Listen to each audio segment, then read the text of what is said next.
Hi everybody, Giselle Grenier here from artplace.ca.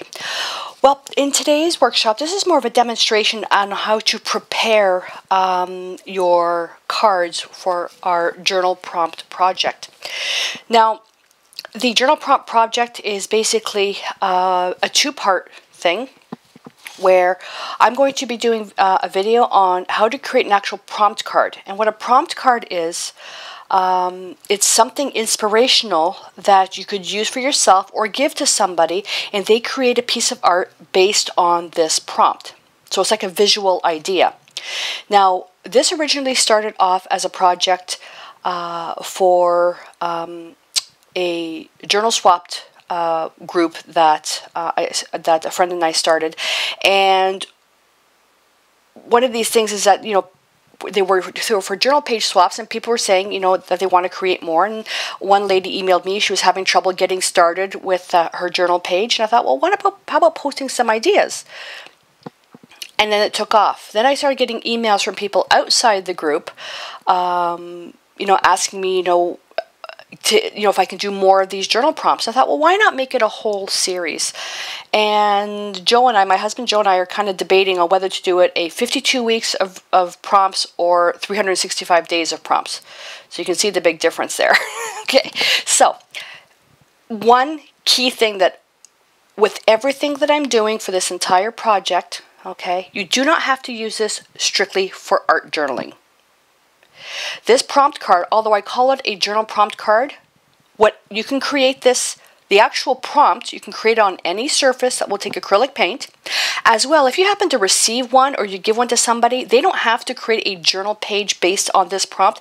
They can create an actual piece of art. And I've done that many times, where I've thrown an idea to somebody and they've thrown an idea back to me, and you know, sometimes I'll create it on a canvas or something, and sometimes in an art journal. So it's up to you. So and then when I started this journal prompt project, I was originally going to start it off as a business card size, and then group them in bunches of 10, and then just bind it in the corner. And then as I started to build them out, you know, I can't really be that visual on something that's only this big. So I thought, why not bump it up a bit? I did do some 5x7. The problem with 5x7 is, especially if you're sending these out internationally, you have to go to an oversized envelope. These are perfect. They will fit into a letter size envelope, and as long as the stuff that you put on it is flat. So you can do collage and very, very thin embellishments if you want. As long as it's flat, it's just like a letter. Okay, it's priced of, you know, a stamp or two. So this is really ideal. The other thing I was thinking, why not make them longer? Okay, so maybe this long. When they get to be about this long, they get very flimsy. Okay, they're very, very soft, and they be apt to bending. Okay, this is pretty good because you can put it in a letter size envelope, then fold the envelope over, which will make it stiffer. Something this long going into a letter size envelope will more than likely get damaged in the mail. Okay, so I'm going to show you how to prep all these. Well, there's really not a lot of prep. It's how to cut the pieces to get the biggest bang for your buck. So what I'm using is Arches 140-pound cold pressed watercolor paper. That doesn't mean you have to use Arches 140-pound cold pressed water paper. I'm using this because I happen to like it, and I ran out of my 300-pound stuff, which is absolutely amazing. So this, you can use any 140-pound cold pressed watercolor paper because we're not doing a full painting, so you can probably go to something a little bit less expensive. Okay, but a full-size sheet of this cost me, I believe, about $3.95 to $4 or something like that. It was under $5. With this, you can get roughly 24 to 25 cards. That's a lot of cards. Okay, so it's a very economical project. Okay, so you get your piece out. Because the sheet's so large, I'm actually just going to kind of describe it. So let's pretend that this is your large sheet. What you're going to do is probably you have to use a yardstick. You're going to measure tick marks you know, every 4 inches and every 6 inches, and you're gonna have kind of grids. But because the sheet is so large, it might be a little bit difficult to handle. what I did is I basically and we don't use scissors on watercolor paper. We always tear. So what I did is I took the sheet and I measured across. Okay, I did measure like, you know, at 4, at 8, at 12. But what I did is in the middle, roughly in the middle, that's where I basically tore the paper. Now, to tear the paper, all you're going to do, so let's pretend this is a big sheet. So roughly in the middle, just to make it easier to handle, okay, so this is measured 6 across, okay, so pretend it's a big sheet. And now you can use a T-square, a drafting square, whatever you want. And I use a bone folder. Now, if some of you, if you have the Martha Stewart scoring board, you have one of these included. It's much thinner. Okay, it's very, very thin. What to do is when you're using it, okay, you might get, because you're going to be doing so many, you might get a little sore here. So I don't know if you want to put maybe a little bit, a cloth or a piece of cotton ball here underneath, because it is a very thin. It's a really good bone folder, but it's very thin. This is a traditional bone folder. And all you're going to do is, instead of basically drawing with a pencil or drawing with cutting with a knife, I'm going to take my bone folder, and it's all squared up. And I shouldn't be doing this on my craft mat because I'm going to basically put grooves in it. So we're pretending this is a huge sheet. Okay, so you've scored it all the way down. You're going to take the whole sheet. You can either put it on the edge of a table. So if this is the edge of the table, you can put it where it's going to go like this. Okay, and you can fold it like that at the edge of the table. Okay, or just, maybe put your ruler here. Okay, and then your whole arm underneath and guide it. Okay, so you're going to fold it like this, and you're going to fold it like this. Now remember, this is a full sheet, so you're going to be very careful when you do that. Okay, and then you're going to tear. When you tear a full sheet, you're always going to keep your hand here, and you're going to tear. And you're going to bring your hand down, and you're going to tear. And bring your hand down, and you're going to tear. Okay, and you get a beautiful torn edge on this. So now you've got 2 large pieces. And then these just become a little bit easier to handle. Okay, instead of massive sheets. Then from there you can, cut it the other way just to break it down into smaller pieces. Okay, and always line up your T-square or your corner square, whatever you're going to use to square it up.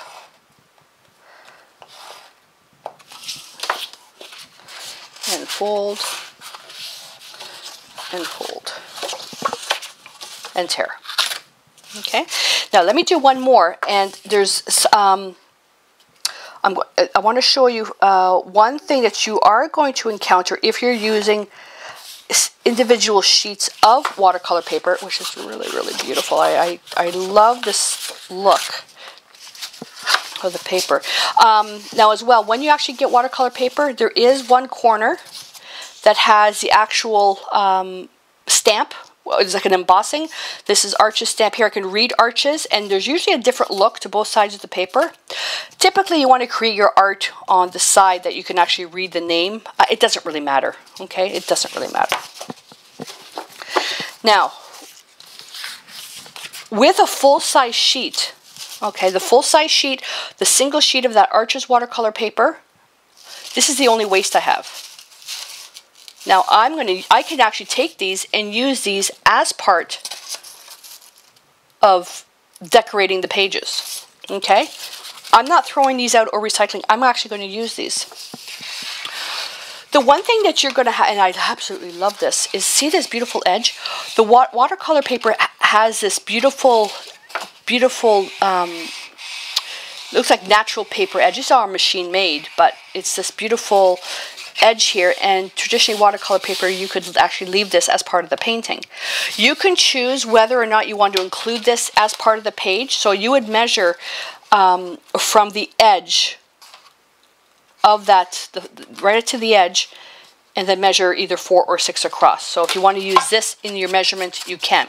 If not, like what I did here, I actually just I measured across, and I worked it out to get the least amount of waste, and then I cut this off so that way I always had a clean edge on my paper when tearing. But these are a perfect size for an ATC, okay, which has to be 2.5 by 3.5. And if I go to this edge, and I have, it's 3 inches.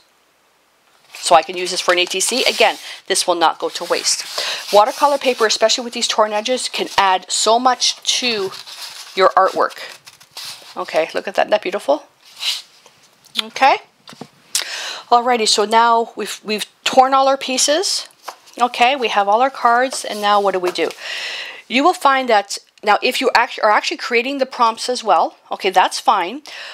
The way that I'm doing the entire series is that you don't have to follow my rules. I don't believe in rules.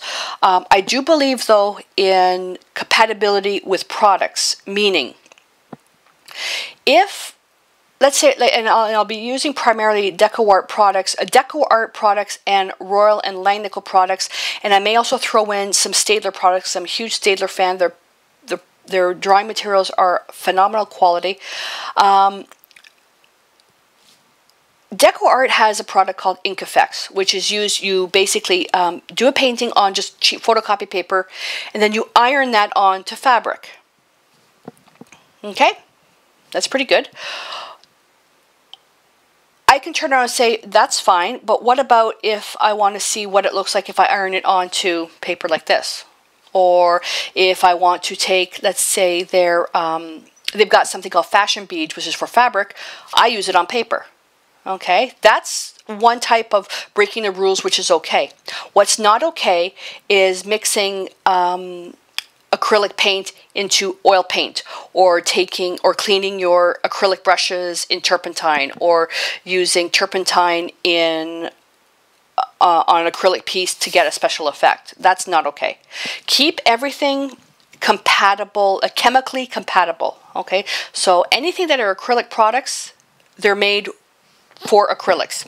Now usually, I don't know if it be on here. No, it's not on. No, it's not on these ones here. Usually on products, you will see. Oh, I should have had this prepared already. Sorry. There is a product. Usually it's with the mediums and preps and stuff that will say do not mix with oil paints. Okay, when it says something like do not mix with oil paints, don't do that. Okay.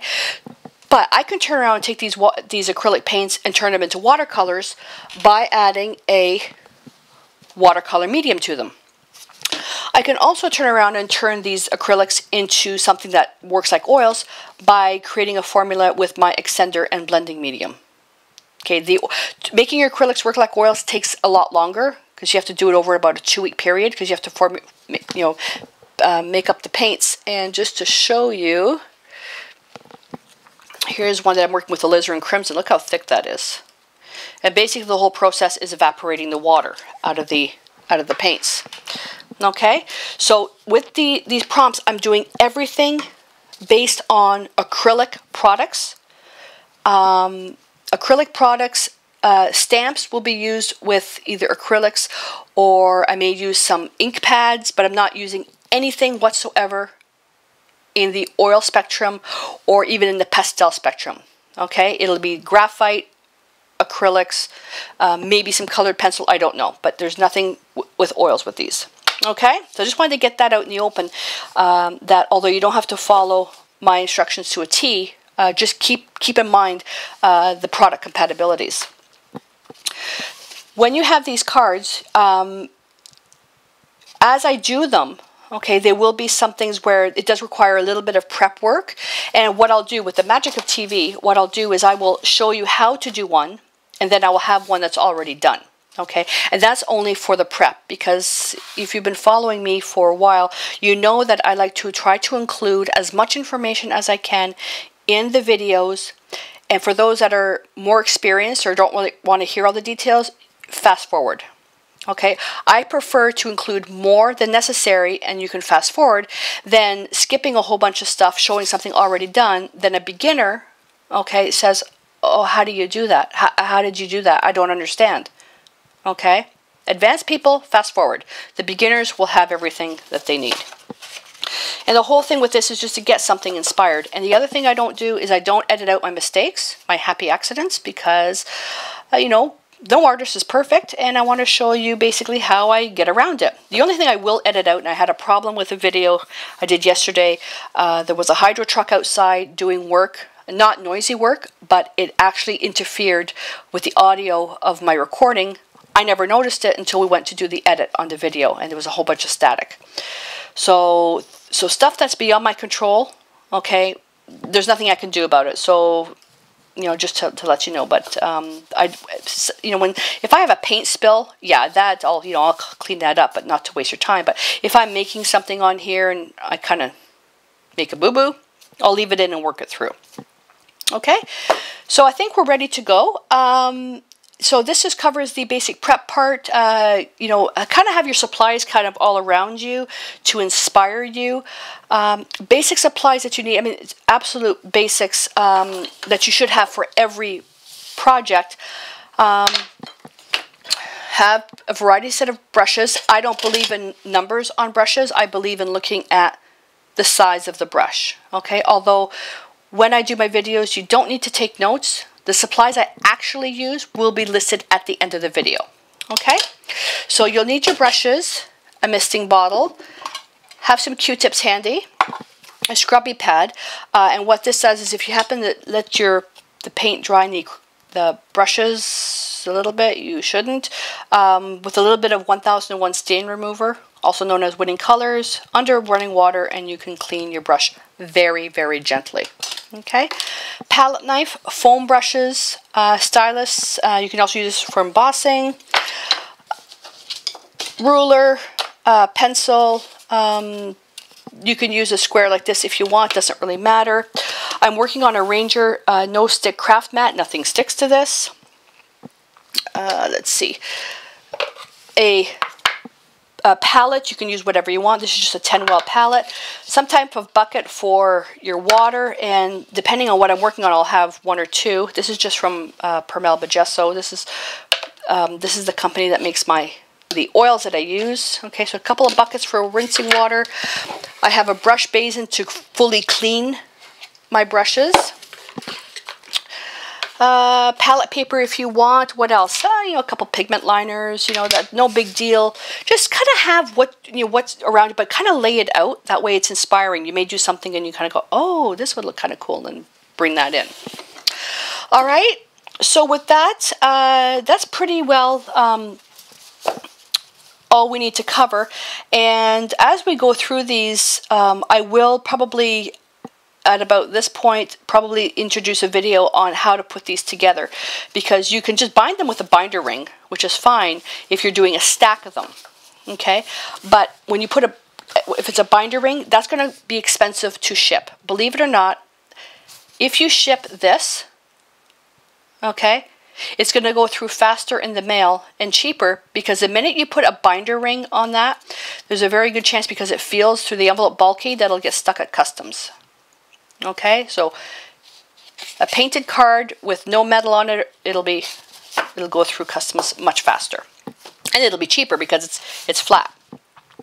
Okay, and you can also, we can put these in as a book. Okay, I'm actually going to make a pocket book for these, and then that way you can switch them out, similar to the way you store artist trading cards. All right, so that concludes this. If you have any questions, feel free to visit my website, contact me, fire me off an email, and I'll also have the information at the end of the video about the creative art journaling website that I have, which we also have a private group where we do our journal page swaps. We have ATC journal swaps and all this stuff, and we will be getting into postcard type of things. Alrighty, so let's start creating some of our prompts.